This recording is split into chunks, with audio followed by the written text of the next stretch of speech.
네, 무더운 날씨에 물놀이 계획하는 분들 많으시죠. 전남 지역 54개 해수욕장도 모두 개장해 바다로 또 계곡으로 떠나는 분들 많으실 텐데요. 물놀이 시즌과 여름 휴가가 겹치는 7월 하순과 8월 초순은 안전사고로 인한 사망자도 가장 많이 나오는 때라서 주의가 필요합니다. 방심하는 순간 사고로 이어질 수 있는 물놀이. 오늘은 장소별로 위험 요소 그리고 예방 방법도 자세히 짚어드리겠습니다. 먼저 바다로 가보겠습니다. 백사장이 펼쳐진 해수욕장, 잔잔해 보이지만 갑자기 날씨가 바뀌며 바다 상황이 돌변하는 일이 많습니다. 자칫 멀리 갔다가 구조요원의 시야에서 멀어지면 신속한 구조도 어렵고요. 파도가 먼 바다 쪽으로 거꾸로 치는 이안류를 만날 가능성도 높아집니다. 그렇기 때문에 반드시 안전선 안에서 물놀이 즐겨주셔야 하고요. 보통 오후 6시에서 7시까지인 정해진 운영 시간 이후에는 물놀이 삼가야 합니다. 또 중간중간 강한 햇볕에 노출되지 않도록 주기적으로 휴식을 취하는 게 중요합니다.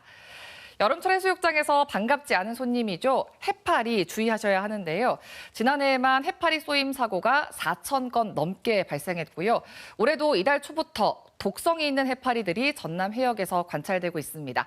물놀이 중 해파리 발견했다면 즉시 피하고 혹시 쏘였다면 수돗물보다는 식염수로 상처 부위를 씻은 뒤에 빠르게 병원을 찾아야 합니다. 다음으로 가볼 곳은 계곡입니다. 여름철 최고의 피서지지만 요즘처럼 이상기후로 날씨가 변화무쌍할 때는 각별한 주의가 필요한 곳이죠. 평평한 수영장과 달리 계곡은 폭도, 깊이도 제각각입니다. 갑자기 많은 비가 내리면 물살이 강해져서 휩쓸릴 가능성이 높습니다. 계곡에 가기 전에는 날씨 정보 꼭 확인해 주시고요. 갑자기 소나기가 쏟아진다면 즉시 철수하고 대피해야 합니다. 또 비가 내린 뒤라도 낙석, 또 산사태 위험이 있으니까요. 물놀이와 야영에 각별한 주의가 필요합니다. 7월 초 광양의 한 계곡에서 물놀이를 하던 20대 남성이 머리를 부딪혀 크게 다친 안타까운 일이 있었죠. 계곡 곳곳에는 자갈이나 바위가 있어서 다이빙 같은 행동은 매우 위험하다는 것도 꼭 기억하셔야겠습니다.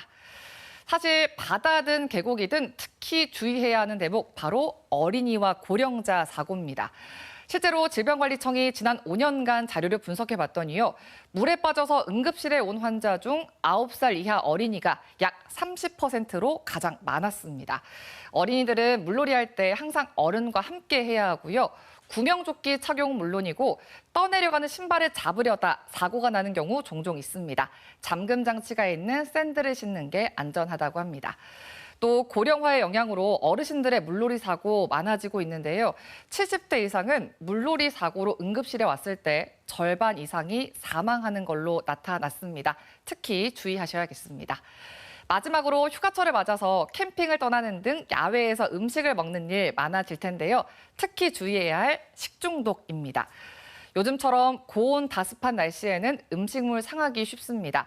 음식을 만들기 전에는 손을 깨끗하게 씻고 식재료는 가급적 차갑게 보관하고 가열해서 먹는 게 좋습니다. 도마나 칼 같은 조리도구는 식재료별로 구분해서 쓰고 음식을 만들기 전후로 조리도구 깨끗하게 씻어야 합니다. 이런 여름철 음식 조리 수칙 당연한 상식이지만 귀찮아서 혹은 헷갈려서 어기기 쉬운데요. 손 보고 가세. 기억하시면 쉽습니다. 네, 가장 중요한 건 건강이죠. 기본만 잘 지켜도 안전하고 즐거운 여름 보낼 수 있습니다. 지금까지 여름철 물놀이 안전사고 예방 수칙 또 식중독 예방 수칙 전해드렸습니다.